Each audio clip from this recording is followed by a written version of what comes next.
What is good, YouTubers and Instagrammers? Welcome to the second episode on Tyler Perry Tuesdays on Sterling on Cinemas.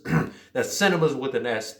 And today, for the playlist, I'll be giving you my review on Madea's Family Reunion. If you are new to this playlist or to this channel or to this video, either way it goes, don't forget to like, share, subscribe, leave a comment on the section below, and do whatever it takes to make those numbers fluctuate to the top. And the same thing goes if you're on Instagram. Although there's no significance in views if you're watching this on Instagram, I could use the support on that end too. Let's begin. Southern matriarch Madea has a lot on her plate of grits. Her nieces have troubled relationships, and Madea has just been ordered by the court to become the guardian of a rebellious teenager named Nikki, played by little Keke Palmer. Madea must keep the peace and keep her family together while simultaneously planning her clan's reunion. Now, I don't know how many of y'all really see this movie as a sequel because all of Tyler Perry's films have no continuity. They're each their own stories. They're each just their own movies. Although they're set in the same storyline, like all these movies, Madea exists in most of these movies, evidently, but all of these movies are not sequels. They're just their own stories where Madea happens to appear in it or Tyler Perry happens to appear in it. But when you consider that Madea's Family Reunion is roughly a sequel to Mad Black Woman, like a direct sequel, like just happened a couple moments afterwards, then it makes more sense why certain things are on the same accord. Needless to say that everything in the movie does not roll in the exact same fashion, but there are mirroring moments, like how the main conflict is about a woman in a relationship. That's really the center of the story. However, Helen in Mad Black Woman was somebody who was being divorced by her man, and Lisa is the one being forced by her mother to marry Carlos, Blair Underwood. The common struggle that is presented to the audience is domestic violence. Now, whether you have experienced it, I am very sorry that you had to go through that, or seen it, we are all aware of how serious the issue is. And once again, that is how I'm going to be breaking down and reviewing all of the movies in the Tyler Perry playlist. I'm just going to cover the common struggle and what each of the characters in the story represent throughout.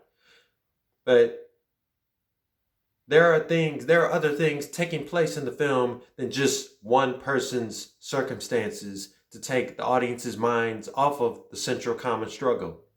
The two subplots of the movie have romance and comedy, just like most of Tyler Perry's films, but romance or comedy may not always be the main themes of his movies in every case. Like, for example, romance is the center of good deeds, and comedy is really the center of Nobody's Fool, which I kind of always forget it's a Tyler Perry film because it doesn't have those Tyler Perry vibes, although I haven't seen it, but hey, we'll get there. For a sequel, it does little to no changes with its characters and their roles. Now, not to say that these are the same characters from the movie, although Cicely Tyson's character comes back and then Madea comes back, Joe, Brian, all of them. But it seems like the movie is not merely trying to repeat the cycle of its predecessor. It's trying to tell a similar story, but taking different directions with the narrative and the characters. For Madea, she shows a little more of her elderly colors here, gray, that were more of her elderly colors that had a little bit of a gray area in there. She plays more of a prominent role here for the first time, not just because her name is in the title, or just because Tyler Perry's directing it, but the movie uses her as more than just somebody's grandmother, because Diary of a Mad Black Woman, Madea was just seen as the grandmother of the main character. But hey, she related to a whole lot of these characters in a lot of movies. It's surprising how many people, you'd be surprised how many people are actually related to Madea in this film franchise. But because the further we get absorbed into these movies, we learn more and more about Madea and we get reminded of what was already there. Like, she don't play. She also shows us some of her specialty to turn rebellious kids into well-behaved ones, hence Nikki, Keke Palmer. Rochelle Ayoade's Lisa is very similar to Kimberly Elias's Helen. They might have gone through different dilemmas in their respective seasons, but they are presented as being the victim of their man.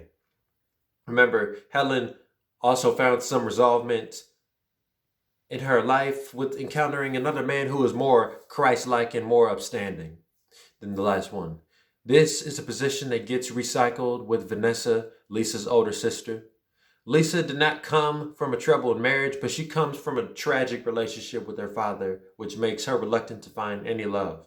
Because, like she said, I cannot find love because of you, Mom.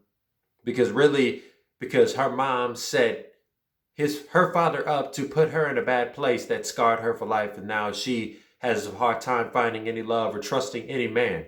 However, this is where Frankie comes in. This part of her character makes her finding true love with Frankie feel like it has more dimension than how when Helen fell in love with Orlando. This right here is another parallel too. But Vanessa's love life has more depth behind it that helps it to get paid off in the end when Frankie asks to marry her. Frankie is also synonymous with Shamar Moore's role in Mad Black Woman, with being the God-fearing individual who becomes the saving grace for another woman who is trying to forget about her past and what she went through and the tragedy that she's been through, or the hardships and the trials and tribulations. 25% of Rotten Tomatoes critics recommend Madea's Family Reunion. Madea's Family Reunion was a fair chance for Tyler Perry. For one, it allowed Tyler Perry to use his voice behind the camera for the first time in production, in movies, in filming, and allowed him to redo a story that involves his most iconic character, I'm talking about Madea. It adds more depth to the common struggles he presents. So I would give this movie 7.8 S's out of 10, just a little better than Mad Black Woman, just because it shows a little more. It adds a little more and makes it more flavorful. So that is my review on Madea's Family Reunion. Y'all can let me know what y'all thought of this earlier Tyler Perry flick, if you like it still to this day, or if it's gotten old for you. But either way it goes, I'll see you guys tomorrow with my next review on Way Back Wednesday nights.